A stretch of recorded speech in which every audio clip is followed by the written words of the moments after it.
ہاں چلو کیا وہ ٹھیک. کیا ہے وہ بتا دیں. وہ پھر تیسرا سوال یہ تھا کہ جین ٹیکنالوجی میں انسان کو کتنی اجازت ہے کہاں تک جانے کی؟ کس کی؟ سائنس میں جو ہے بایولوجی میں ایسے وہ ریسسٹینس فیکٹر وغیرہ ان genetical the gains and human genes میں کیا آپ کیا کہتے ہیں بتائیے. جینیٹیکل انجینئرنگ کے بارے میں ہاں ہاں کیا سوال ہے؟ کہ انسان کو کس حد تک اجازت ہے انسانی جینز کے بارے میں. اس کے متعلق بھی میں پہلے تفصیل سے روشنی ڈال چکا ہوں اس مضمون پہ. قرآن کریم نے کسی سائنس کو کنڈیم نہیں کیا سوائے جینیٹک انجینئرنگ کی اس شاخ کو کہ خدا کی مخلوق بدل دے.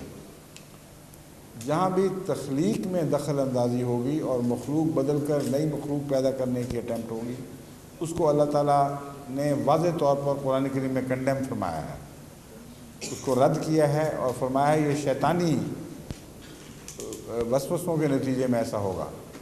شیطان حکم دے گا تو ایسا کریں گے. چنانچہ قرآن کریم میں جہاں یہ فرمایا ہے کہ وہ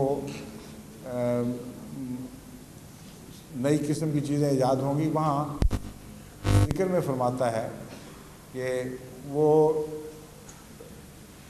کان کتریں گے جانوروں کے اور شیطان کی ایما پر اللہ کی خلق کو تبدیل کریں گے. تنبیہ اس سے بڑی اور کیا ہو سکتی ہے؟ جس کام کو شیطانی کام کہہ دیا جائے اس کا مطلب ہے اللہ تعالیٰ کی بلیسنگ اس کو نہیں ہوگی.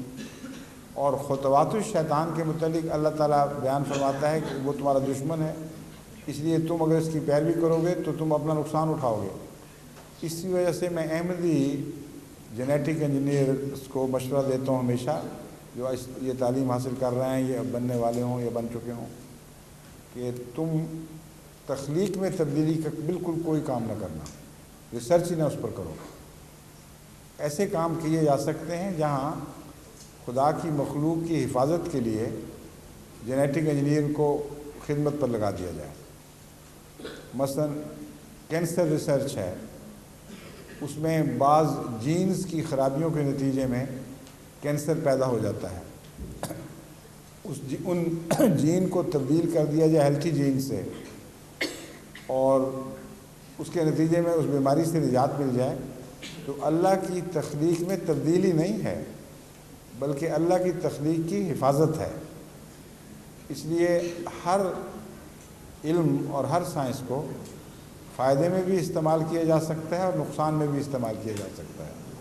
تو جینیٹک انجینئرنگ کے ماہرین کے لیے خصوصیت سے قرآن میں تنبیہ ہے کہ تخلیق سے نہ کھیلنا. اگر تخلیقی تبدیلیاں پیدا کر کے نئی مخلوق بنانے لگو گے تو تم مارے جاؤ گے. اور اس کے آثار ابھی سے ظاہر ہو رہے ہیں، کیونکہ جینیٹک انجینئرنگ جن مفروضوں پر مبنی ہے اب تک کے تجربے بتاتے ہیں کہ وہ مفروضے قابل اعتماد نہیں رہے. مثلا ایک بیکٹیریا سے ایک جین لی جس کے متعلق معین پتہ ہے، یا ایک انسیکٹ سے ایک جین لی جس کے متعلق معین پتہ ہے کہ یہ کردار ہے، یہ کردار رکھتی ہے. اس کو ایک اور انسیکٹ میں انہوں نے پلانٹ کیا اور میتھمیٹیکلی وہ کردار ایڈ آن ہو جانا چاہیے، لیکن اس کی بجائے ایک نیا کریکٹر پیدا ہو گیا، جس کا مطلب ہے انٹر پلے کے نتیجے میں بین ہی وہی چیز ریپیٹ نہیں ہوئی بلکہ ایک اور ہو گیا.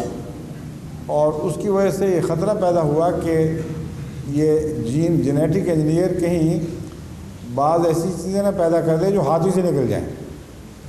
اس لیے امریکہ میں اس کے خلاف ایک بڑی زبردست موومنٹ چل پڑی ہے اور خود سائنٹسٹ جو اس بات کے ماہر ہیں وہ دو گروہوں میں بٹ گئے ہیں. بعض سائنٹسٹ بڑے نالجبل، باہر والوں کی بات نہیں کر رہا، صاحب علم لوگ، وہ بڑے سخت احتجاج کر رہے ہیں. وہ کہہ رہے ہیں کہ ہو سکتا ہے انسانیت کو مٹانے میں خود انسان ایک کردار ادا کرے اور جینیٹک انجینئرنگ کے ذریعے ایسے جانور، ایسے بیکٹیریا، ایسی مخلوق پیدا کر دے جس پر قابو کرنا پانا انسان کے بس میں نہ رہے.